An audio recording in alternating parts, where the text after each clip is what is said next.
नमस्कार, जय हिंद साथियों। एक बार फिर से आपका स्वागत है यूट्यूब चैनल एजुकेशन वे में। दोस्तों, आज की इस वीडियो में हम हिंदी के कुछ महत्वपूर्ण वैकल्पिक प्रश्नों को देखने वाले हैं। दोस्तों, यदि आप सी टेट, हरियाणा टेट, इसके अलावा यूपी टेट, रीट और साथ ही साथ यदि आप किसी भी कॉम्पिटेटिव एग्जाम में हिस्सा ले रहे हैं तो आपके लिए ये वीडियो अति महत्वपूर्ण होगा। दोस्तों, वीडियो को ध्यान से जरूर देखिएगा क्योंकि सभी प्रश्न आपके एग्जाम के लिए इंपॉर्टेंट है। और मैं आपको बता दूं कि सभी मैंने ऐसे जितने भी महत्वपूर्ण टॉपिक, संज्ञा, सर्वनाम, विशेषण और साथ ही साथ जितने भी आपके साहित्य से संबंधित महत्वपूर्ण प्रश्न मैंने इस सेशन में रखे हुए हैं और साथ में कुछ प्रीवियस ईयर के भी महत्वपूर्ण प्रश्न इस वीडियो में मैंने रखे हुए हैं। देखिए, एक एक प्रश्न आपके एग्जाम के लिए इंपॉर्टेंट है, इसलिए वीडियो को बिल्कुल गौर से देखिएगा। चलिए, सबसे पहला प्रश्न देखते हैं हम। देखिए दोस्तों, यदि आप चैनल पर नए हैं तो वीडियो को लाइक जरूर कर दीजिएगा यदि आपको अच्छा लगता है, और थोड़ा सा अपने दोस्तों में शेयर कर दीजिएगा। और यदि आप चैनल पर नए हैं तो आप बिल्कुल चैनल को निस्फिक्र होकर बिल्कुल सब्सक्राइब कर सकते हैं, क्योंकि आपके लिए बिल्कुल ये वीडियो अच्छा साबित होगा, आपके एग्जाम के लिए हेल्पफुल रहेगा। चलिए, तो सबसे पहला प्रश्न आपका ये रहा स्क्रीन पर। कह रहा है कि किस शब्द में इन प्रत्यय का प्रयोग सही नहीं हुआ है। बिल्कुल इन प्रत्यय का प्रयोग कह रहा है कि किस शब्द में इन प्रत्यय का प्रयोग सही नहीं हुआ है। बिल्कुल ऑप्शन है नागिन, ईसाइन, कुंजड़िन या फिर नाइन। तो देखिए, प्रत्यय देखने का सबसे आसान तरीका मैं आपको इस वीडियो में बताने वाला हूं। देखिए, जो प्रत्यय देखने का सबसे आसान तरीका होता है वो होता है कि किसी भी शब्द से हम मूल शब्द निकाल लेते हैं तो हमें क्या होता है, प्रत्यय समझ में आ जाता है, प्रत्यय उसका अपने आप ही मालूम पड़ जाता है। देखिए, जो प्रत्यय होते हैं वो किसी भी शब्द के पीछे यूज होते हैं, और जो उपसर्ग होते हैं वो किसी भी शब्द के क्या होते हैं, आगे यूज होते हैं। तो देखिए, हमसे पूछ रहा है कि कौन से शब्द में इन प्रत्यय का प्रयोग नहीं हुआ है। इन प्रत्यय का प्रयोग नहीं हुआ है, आपको नहीं को समझना है। याद रखिएगा, बहुत से बच्चे ऐसे होते हैं जो नहीं पर गौर नहीं करते, वो प्रश्न को अक्सर एग्जाम में गलत करके आ जाते हैं। तो देखिए, सबसे पहले हमारे सामने जो शब्द है वो है नागिन। तो नागिन में देखिए, जो मेन शब्द है, मैंने कहा कि मूल शब्द आपको देखना है। मूल शब्द इसका क्या हो जाएगा, नाग। देखिए, नाग में इन प्रत्यय लगाने से क्या हो जाता है, नाग में इन प्रत्यय लगाने से क्या बन जाता है, नागिन शब्द का निर्माण हो जाता है। इसके बाद ऐसे ही प्रकार से देखिए, ईसाई शब्द में क्या हो जाता है, ईसाई शब्द में जब हम इन प्रत्यय लगाते हैं तो इन प्रत्यय लगाने से क्या हो जाएगा, ईसाइन बन जाता है। लेकिन देखिए, नाइन की बात करते हैं तो देखिए, नाई आपका इसका क्या हो जाएगा, मूल शब्द हो जाएगा। और नाई में जब हम इन प्रत्यय लगाते हैं तो इससे क्या बन जाता है, नैन शब्द बन जाता है। लेकिन कुंजड़न की बात करते हैं, देखिए ऐसा कोई सा भी एक कुंजड़न शब्द नहीं होता है। जो सही शब्द होता है वो क्या हो जाता है, कुंजड़ी होता है। क्या होता है, कुंजड़ी होता है। लेकिन आपको याद रखना है कि कुंजड़न कोई ऐसा शब्द नहीं होता है। कुंजड़ी, जो कुंजड़ी होती है वो कौन होते हैं, जो कुंजड़ी होते हैं वो होते हैं सब्जी बेचने वाले को हम क्या बोलते हैं, कुंजड़ी बोलते हैं। ठीक है, तो जो आपका सही आंसर हो जाएगा वो ऑप्शन तीसरे के साथ में चला जाएगा। ऑप्शन तीसरा राइट आंसर हो जाएगा। तो आपको याद रखना है, सही शब्द क्या हो जाएगा, कुंजड़ी, जो सब्जी बेचने वाला होता है। चलिए, इसके बाद देखिए अगला प्रश्न देखते हैं। बिल्कुल उम्मीद है आपको समझ में आ गया होगा। चलिए, नेक्स्ट प्रश्न कौन सा है। कह रहा है कि कौन सा शब्द इंद्रधनुष का पर्याय नहीं है। बिल्कुल पर्यायवाची पूछा है हमसे। कह रहा है कि कौन सा इंद्रधनुष का समानार्थी शब्द नहीं है। ऑप्शन है सुरचाप, ऑप्शन दूसरा है सप्तबाण, ऑप्शन तीसरा है घन को दंड, ऑप्शन तीसरा है, ऑप्शन चौथा है अमरेश्वर। बिल्कुल इसका कमेंट कीजिएगा, सही उत्तर क्या हो जाएगा। तो देखिए, सुरचाप, सप्तबाण और घनकोदंड, तीनों जो आपके हैं वो किसके, इंद्रधनुष के पर्यायवाची होते हैं। जो सप्तबाण होता है, इंद्रधनुष में क्या होता है, 7 प्रकार के रंग होते हैं, इसलिए इसको क्या बोलते हैं, सप्तबाण बोलते हैं। इसके बाद देखिए, आपको जो घनकोदंड है वो भी किसका, इंद्रधनुष का समानार्थी शब्द है। सुरचाप भी इंद्रधनुष का समानार्थी शब्द है। लेकिन अमरेश्वर की बात करते हैं। देखिए, शब्द यदि आप देखिए, आपको यदि किसी का भी समानार्थी शब्द देखना है यदि, तो देखिए शब्द को क्या है, तोड़कर देखिए, उसका विस्तार रूप आप करके देखिए। बिल्कुल सरल तरीके से बिल्कुल आप समझ जाएंगे कि इसका पर्यायवाची है या फिर नहीं है। देखिए, हमसे कह रहा है अमरेश्वर, ऐसा ईश्वर जो अमर है। देखिए, अमर है ईश्वर, अमर है जो ईश्वर, अर्थात भगवान शिव की बात कर रहा है। देखिए, अमरेश्वर, अमरेश्वर में आपने भगवान शिव का जो राजस्थान में जो मंदिर बना हुआ है वो भी सुना होगा। अमरेश्वर भगवान वो शिव का मंदिर बना हुआ है। मतलब अमर है जो ईश्वर, उसको क्या बोलते हैं, अमरेश्वर बोलते हैं, अर्थात भगवान शिव के लिए है। तो देखिए, जो इंद्रधनुष का पर्यायवाची नहीं है वो कौन सा है, अमरेश्वर। तो ऑप्शन फोर्थ आपका बिल्कुल राइट आंसर हो जाएगा, इसको याद रखिएगा। चलिए, बिल्कुल अगला प्रश्न देखते हैं। बिल्कुल इंपॉर्टेंट प्रश्न है और रिपीटेड प्रश्न है, मैं आपको बता देता हूं। ये बहुत ही ज्यादा इंपॉर्टेंट प्रश्न है, इसको याद रखिएगा, वेरी इंपॉर्टेंट प्रश्न है। कह रहा है कि अष्टछाप के कवियों में प्रथम नियुक्त कीर्तनकार कवि कौन थे। ऑप्शन है नंददास, सूरदास, कृष्णदास या फिर देखिए कुंभनदास। तो देखिए अष्टछाप जिस आप बिल्कुल शब्द से ही समझ रहे होंगे, जो अष्टछाप हैं इसमें कुल कितने कवि थे, तो 8 कवियों से मिलकर बिल्कुल अष्टछाप की रचना की गई थी। और देखिए विट्ठल नाथ के द्वारा, जो विट्ठल नाथ थे उनके द्वारा क्या है अष्टछाप की रचना की गई थी। अब देखिए जो अष्टछाप है इसमें हमसे कह रहा है कि प्रथम नियुक्त कीर्तनकार कवि कौन थे, तो देखिए ऑप्शन दूसरा बिल्कुल राइट आंसर हो जाएगा। जो सूरदास थे वो क्या थे, प्रथम नियुक्त कीर्तनकार कवि थे। अब देखिए जो अष्टछाप में कुल 8 कवि थे, मैं आपको एक एक कवि के बारे में बताता हूं। तो देखिए कुल 8 कवि में से तो 4 कवि तो हमारे सामने हैं बिल्कुल। तो देखिए सबसे पहले हम देखते हैं कौन कौन थे। एक तो देखिए सूरदास हो गए, ठीक है। पहले देखते हैं कृष्णदास हो गए, कुंभन दास, इसके बाद सूरदास और चतुर्भुज दास, सूरदास और चतुर्भुज दास, इसके बाद नंददास बिल्कुल अंतिम थे। इसके बाद परमानंद दास, परमानंद दास और छीत स्वामी और क्या थे, गोविंद स्वामी। एक कुल 8 कवि हो गए। देखिए नंददास, परमानंद दास, सूरदास, चतुर्भुज दास, कृष्णदास और साथ में कुंभन दास, छीत स्वामी और गोविंद स्वामी। कुल अष्टछाप में कितने, 8 कवि थे, जो किसके द्वारा, विट्ठल नाथ जी के द्वारा अष्टछाप की रचना की गई थी। अब देखिए यदि आपसे कहता है कि अष्टछाप का जहाज, या देखिए किसको कहा गया है, तो सूरदास को कहा गया है, तो आपको याद रखना है। तो और प्रथम नियुक्त कीर्तनकार कवि भी कौन थे, सूरदास जी थे, याद रखिएगा। चलिए बढ़ते हैं अगले प्रश्न की ओर।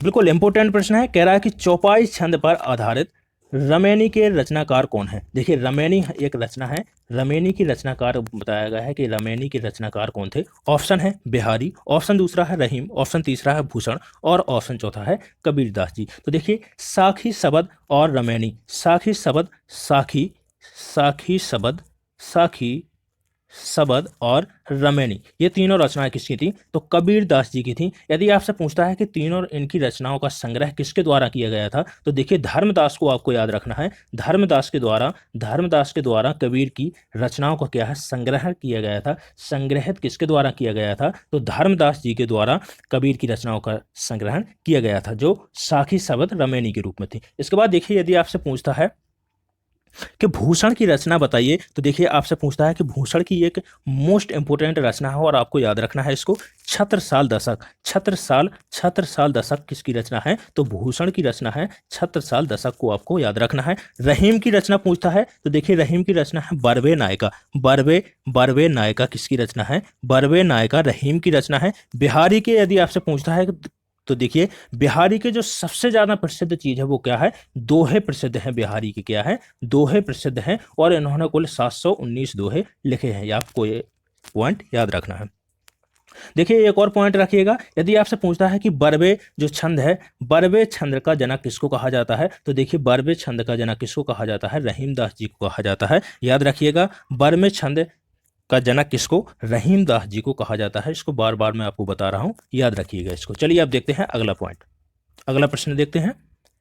बिल्कुल नेक्स्ट प्रश्न है, कह रहा है कि कपोत शब्द का पर्यायवाची बताइए। ऑप्शन है परभृत, ऑप्शन दूसरा है पिक, ऑप्शन तीसरा है पारावत, ऑप्शन चौथा है चंचरी। तो देखिए ऑप्शन तीसरा राइट आंसर हो जाएगा। जो कपोत शब्द का पर्यायवाची या समानार्थी शब्द है वो कौन सा है, पारावत। अगला प्रश्न है, कह रहा है कि किस शब्द में नंज तत्पुरुष समास है। ऑप्शन है अनभिज्ञ, ऑप्शन दूसरा है अनुकूल, ऑप्शन तीसरा है गंगा जल, ऑप्शन चौथा है धर्म अधर्म। तो देखिए किस शब्द में कह रहा है कि नंज तत्पुरुष समास है, तो देखिए आपको याद रखना है कि नंज तत्पुरुष समास किन शब्दों में होता है। जहां पर भी आपको देखने को मिलता है आ, जहां पर भी आपको देखने को मिलता है आ, और जहां पर आपको अन देखने को मिलेगा वहां पर कौन सा, नंज तत्पुरुष समास हो जाएगा। तो देखिए ऑप्शन पहला राइट आंसर हो जाएगा। चलिए इसके बाद देखते हैं अगला प्रश्न। नेक्स्ट प्रश्न है, कह रहा है कि इनमें से कौन सा शब्द समूह से भिन्न है। ऑप्शन पहला है तार्किक, ऑप्शन दूसरा है स्वाभाविक, ऑप्शन तीसरा है साहित्यिक और ऑप्शन चौथा है अभिव्यक्ति।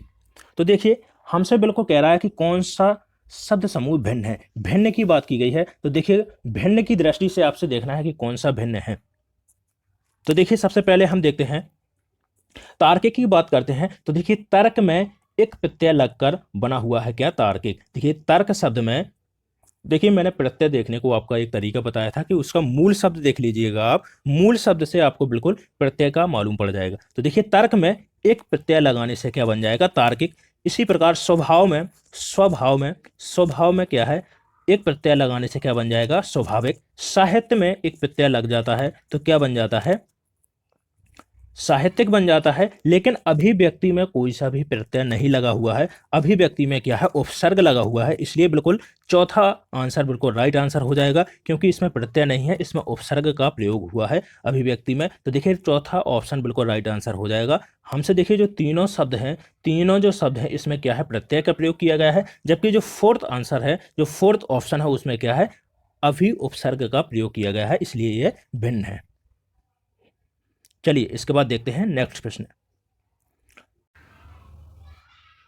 बिल्कुल देखिए अगला प्रश्न है, कह रहा है कि शुद्ध वाक्य चुनिए। शुद्ध वाक्य चुनना है आपको, कौन सा है, मैं मेरे घर जाऊंगा। ऑप्शन दूसरा है तुम तुम्हारा काम करो। ऑप्शन तीसरा है हम हमारे धर्म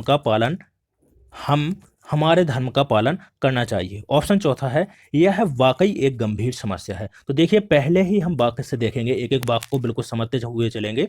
तो देखिए पहला वाक्य कह रहा है कि मैं मेरे घर जाऊंगा। बिल्कुल देखिए अशुद्ध वाक्य है। एक्चुअल में जो वाक्य होता है वो क्या होता है, मैं अपने घर जाऊंगा। यदि मेरे के यहाँ अपने होता, देखिए मैं अपने घर जाऊंगा, तो यहाँ पर क्या हो जाता, शुद्ध वाक्य हो जाता, इसलिए क्या है ये अशुद्ध वाक्य है। इसके बाद दूसरा वाक्य है तुम तुम्हारा काम करो। देखिए यहाँ पर क्या होता है, तुम अपना काम करो। क्या है, तुम अपना काम करो। यदि ये होता है यहाँ पर कि तुम अपना काम करो, तो ये भी क्या हो जाता, शुद्ध हो जाता, लेकिन क्या है ये अशुद्ध है। अब तीसरा वाक्य है जो वो है हम हमारे धर्म का पालन करना चाहिए। क्या हो जाता, यदि यहाँ पर होता हमें हमारे धर्म का, यह होता कि हमें अपने धर्म का या हमें हमारे धर्म का क्या है, पालन करना चाहिए, तो यह वाक्य शुद्ध हो जाता, लेकिन यह क्या है, अशुद्ध वाक्य है। लेकिन देखिए हमारा जो फोर्थ ऑप्शन है वो क्या कह रहा है, कह रहा है कि यह वाकई एक गंभीर समस्या है। तो बिल्कुल देखिए ऑप्शन चौथा राइट आंसर हो जाएगा, तो फोर्थ ऑप्शन सही आंसर हो जाएगा, यह वाकई एक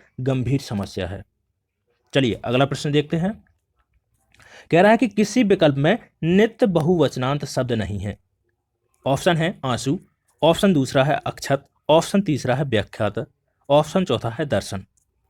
तो देखिए हमसे कह रहा है कि नित्य बहुवचनांत शब्द नहीं है। नहीं पर फोकस कीजिएगा, क्योंकि नहीं से अक्सर प्रश्न क्या है, गलत करके आ जाते हैं आप लोग। देखिए जो आंसू शब्द है, हम किसी को भी बोलते हैं, देखिए बहुवचन या एक वचन देखने का सबसे अच्छा तरीका होता है कि वाक्य में हम इसको ढाल दें। क्या है, वाक्य में हम क्या बोलते हैं कि मेरे आंसू, या हम मेरे आंसू आ रहे हैं, या उसके आंसू आ रहे हैं। तो आप देखिए जो क्रिया में जो परिवर्तन हो रहा है, जो क्रिया में परिवर्तन हो रहा है वो कैसा हो रहा है, हमारे आंसू आ रहे हैं। तो क्या है, एक बहुवचन है। क्या है, बहुवचन है। तो आंसू शब्द कैसा हो जाएगा, एक बहुवचन शब्द हो जाएगा, तो हमारा ये आंसर नहीं है। इसके बाद देखिए अक्षत भी आपका बहुवचन है। दर्शन, हमने भगवान के दर्शन किए, तो ये भी कैसा एक आपका बहुवचन शब्द हो जाएगा। लेकिन व्याख्याता क्या है, आपका राइट आंसर हो जाएगा। व्याख्याता क्या हो जाएगा, राइट आंसर हो जाएगा। ऑप्शन तीसरा क्या है, एक वचन शब्द है।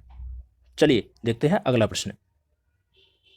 कह रहा है कि कक्षा शिक्षण में प्रश्नोत्तर प्रणाली का सबसे बड़ा लाभ क्या होता है। सबसे बड़ा लाभ क्या होता है, छात्रों की प्रतिभागिता रहती है। ऑप्शन दूसरा है समय का सदुपयोग होता है। ऑप्शन तीसरा है छात्र अध्ययन के प्रति सचेत व अभिमुख रहते हैं। ऑप्शन चौथा है शिक्षक का श्रम बचता है। देखिए एक एक को हम देखते हुए चलते हैं।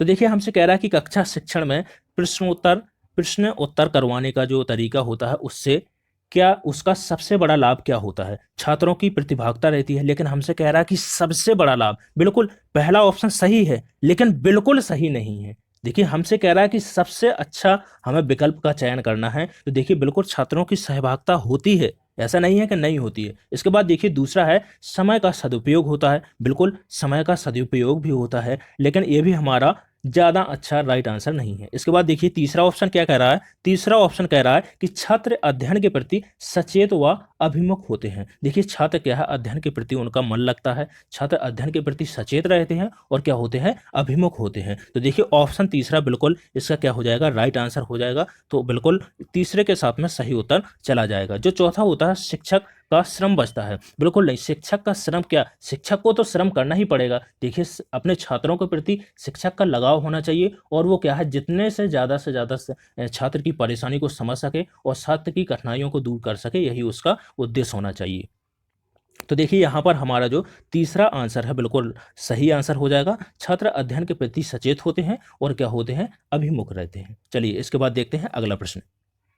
नेक्स्ट प्रश्न है, कह रहा है ई उ किस प्रकार के स्वर हैं। देखिए जो स्वर हैं यहाँ पर बताया गया है, ई और उ किस प्रकार के स्वर हैं। समृद्ध, ऑप्शन दूसरा है अर्ध समृद्ध, ऑप्शन तीसरा है विव्रत या फिर अर्ध विव्रत।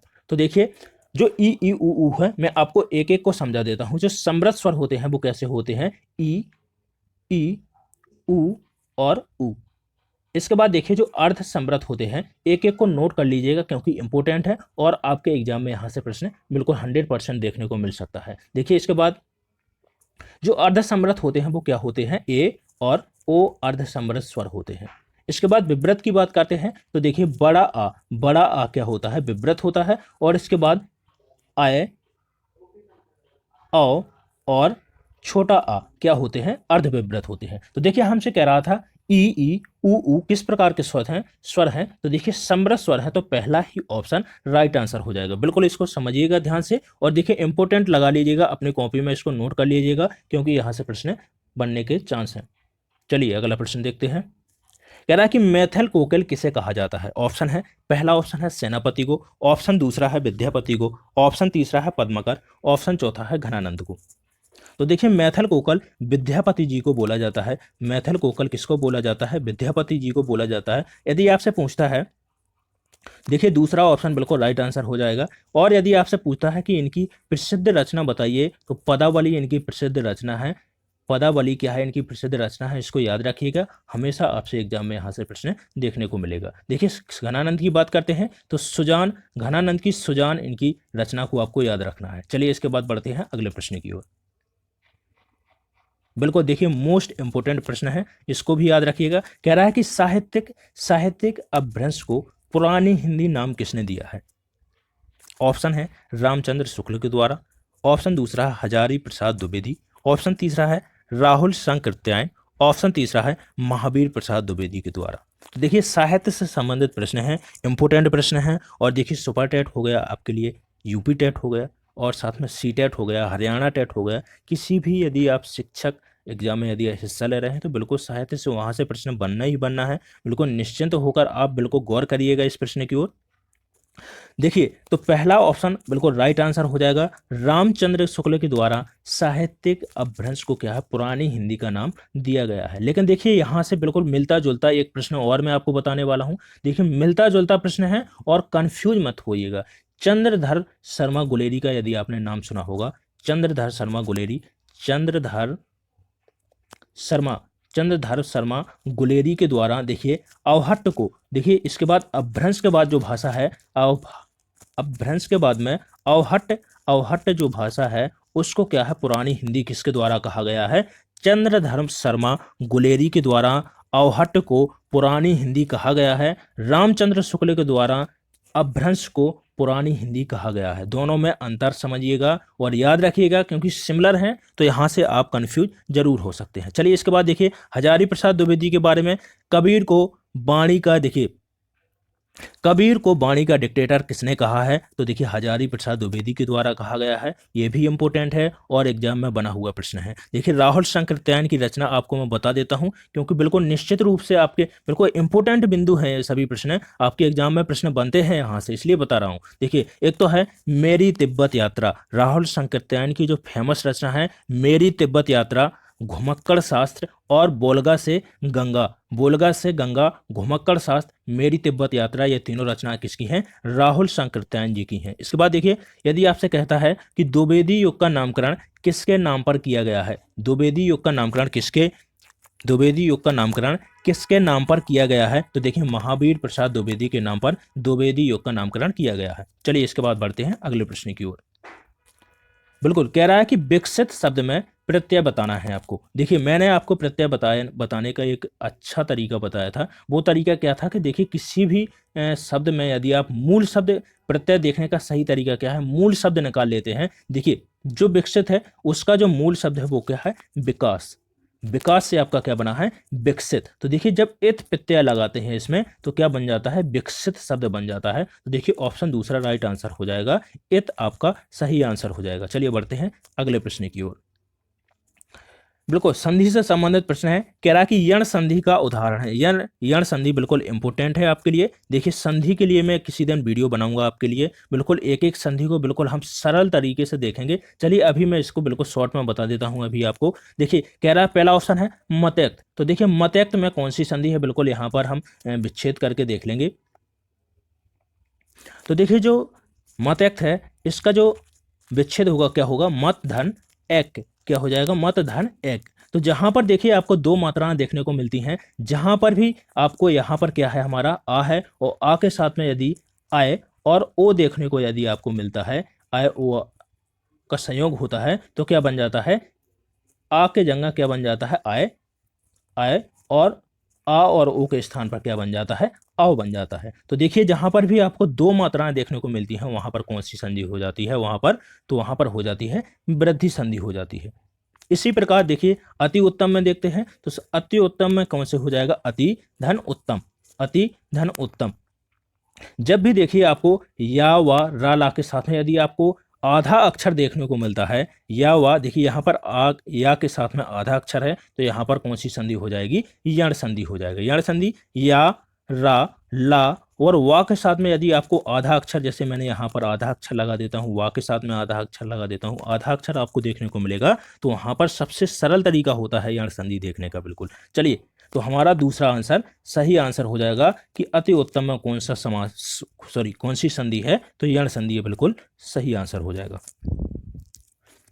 चलिए अगला प्रश्न है, कह रहा है कि विलोम की दृष्टि से असंगत चुनिए। ऑप्शन है, ऑप्शन पहला है निषिद्ध का भेद, ऑप्शन दूसरा है निर्भीक का शूरवीर, ऑप्शन तीसरा है पदारूढ़ का पदच्युत, ऑप्शन चौथा है प्रवृत्ति का निवृत्ति। तो देखिए ऑप्शन दूसरा राइट आंसर हो जाएगा। जो निर्भीक होता है वो क्या होता है, डर से जो भयभीत ना हो, डर से जो भयभीत ना हो उसको क्या बोलते हैं, निर्भीक बोलते हैं। लेकिन हमसे कह रहा है कि असंगत को छांटना है आपको, तो देखिए इसका क्या हो जाएगा, जो विलोम शब्द हो जाएगा क्या हो जाएगा, शूरवीर ना होकर भयभीत हो जाएगा। निर्भीक का क्या होता है, जो भय मुक्त हो, लेकिन इसका जो विलोम हो जाएगा वो क्या हो जाएगा, भयभीत। चलिए अगला प्रश्न देखते हैं। नेक्स्ट प्रश्न है, कह रहा है कि संबंध सूचक सर्वनाम पद छांटिए। बिल्कुल देखिए जो संबंध सूचक सर्वनाम पद बताइए कौन सा है। पहला ऑप्शन है कुछ, दूसरा ऑप्शन है कितना, जो, या फिर कैसा। तो देखिए ऑप्शन तीसरा राइट आंसर हो जाएगा, जो में कैसा, जो और सो, जो और सो आपके संबंध सूचक सर्वनाम होते हैं। इसके अलावा तीनों एक कैसे, प्रश्नवाचक सर्वनाम है। कैसे, प्रश्नवाचक सर्वनाम है। देखिए आपको मैं बता देता हूँ सर्वनाम कुल आपके कितने होते हैं, 6 सर्वनाम होते हैं। 6 सर्वनाम आपको याद रखना है, ठीक है। पहला तो होता है पुरुषवाचक, फिर इसके बाद निश्चितवाचक, अनिश्चितवाचक, निजवाचक, और देखिए इसके बाद प्रश्नवाचक, संबंधवाचक। ये कितने, 6 सर्वनाम होते हैं।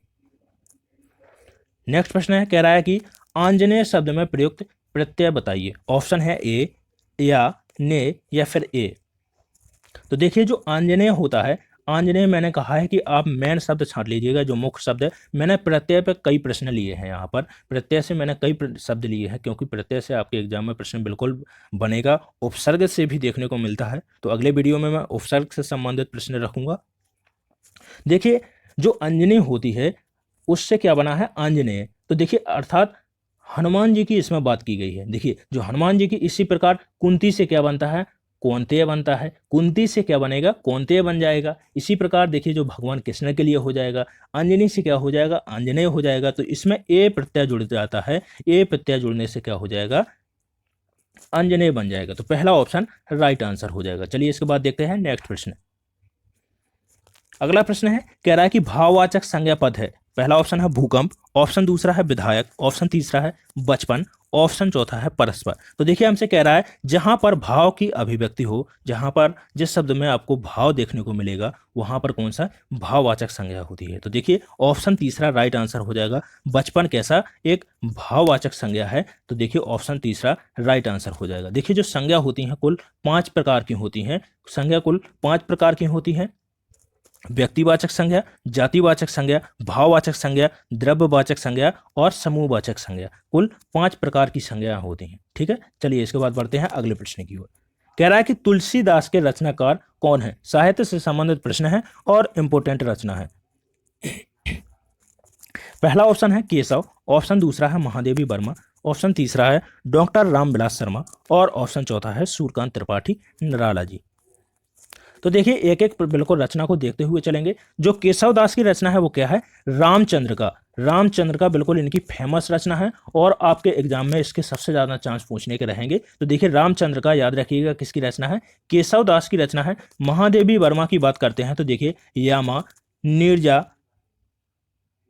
नीरजा और निहार, ये किसकी रचना है? महादेवी वर्मा की रचना है। देखिए डॉक्टर रामविलास शर्मा जी की बात करते हैं तो देखिए निराला की साहित्य साधना, बिल्कुल इंपोर्टेंट रचना है, इसको याद रखिएगा। इन्होंने निराला पर 3 रचनाएं लिखी हुई हैं। एक तो निराला की साहित्य साधना जो एक जीवनी है, इसके बाद निराला की साहित्य साधना जो एक आलोचना है वो दूसरी लिखी है, इसके बाद निराला की साहित्य साधना एक तीसरी भी लिखी है। तो इन्होंने निराला के ऊपर 3 रचनाएं लिखी हुई हैं, याद रखिएगा, वेरी इंपॉर्टेंट है। रामविलास शर्मा इंपॉर्टेंट है, याद रखिएगा इसको।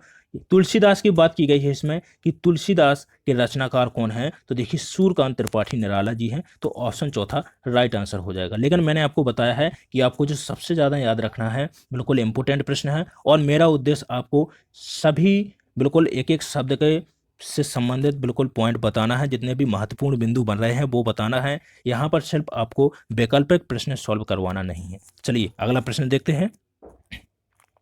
कह रहा है कि अन्या से अनन्या आत्मकथा किसकी है? बिल्कुल ये भी इंपॉर्टेंट है। बिल्कुल देखिए सबसे पहले देखते हैं ऊषा प्रेमवदा। तो देखिए वनवास, ऊषा प्रेमवदा की रचना आपको याद रखना है। वनवास रचना किसकी है? ऊषा प्रेमवदा की, जो एक कहानी है। क्या है? जो एक कहानी है। वनवास किसकी रचना है? ऊषा प्रेमवदा की। इसके बाद देखिए ऊषा प्रेमवदा की एक रचना और याद रखिएगा, इंपॉर्टेंट है, 55 खंबे लाल दीवारें, जो एक उपन्यास है। क्या है? 55 खंबे लाल दीवारें। ये ऊषा प्रेमवदा का क्या है? उपन्यास इनके द्वारा लिखा गया है। मन्नू भंडारी की बात करते हैं तो देखिए आंखों देखा झूठ, आंखों देखा झूठ मन्नू भंडारी की रचना है। मन्नू भंडारी की रचना है आंखों देखा झूठ। इसके बाद देखिए हमसे क्या है कि अन्या से अनन्या किसकी रचना है? प्रभा खेतान की रचना है। बिल्कुल प्रीवियस ईयर का यदि आप यूपी टीईटी का प्रश्न पेपर यदि आप उठाकर देखें प्रीवियस ईयर का, तो उसमें ये प्रश्न हूबहू बिल्कुल छपने वाला प्रश्न रहा है। अन्या से अनन्या किसकी आत्मकथा है? तो देखिए प्रभा खेतान की रचना है। चलिए देखते हैं अगला प्रश्न। बिल्कुल वाक्य पर आधारित प्रश्न है। कह रहा है कि प्रभु जी तुम चंदन हम पानी किसका वाक्य है? ऑप्शन है, ऑप्शन पहला है दादू, ऑप्शन दूसरा है रैदास, ऑप्शन तीसरा है कबीर, ऑप्शन चौथा है नानक।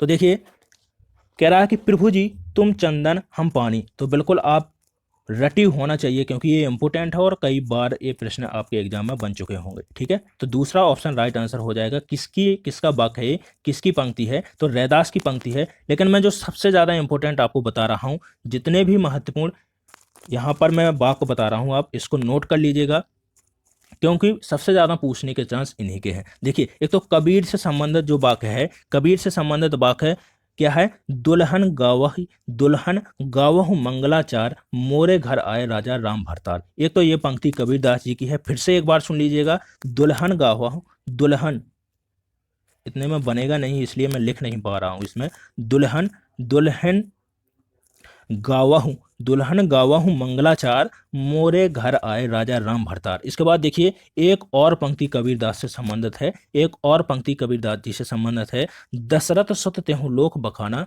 राम नाम का मरम है आना। दशरथ सुत त्यहु लोक बखाना, राम नाम का मरम है आना। ये किसकी रचना है? ये दोनों पंक्ति किसकी हैं? तो कबीरदास जी की हैं और वेरी इंपॉर्टेंट है, इन दोनों को आप याद रखिएगा। एक और पंक्ति आपको मैं बता देता हूँ, अति सूदो स्नेह का मार्ग, अति सूदो स्नेह का मार्ग, जो घनानंद जी की पंक्ति है और बार बार एग्जाम में पूछी जा चुकी है। चलिए बढ़ते हैं अगले प्रश्न की ओर।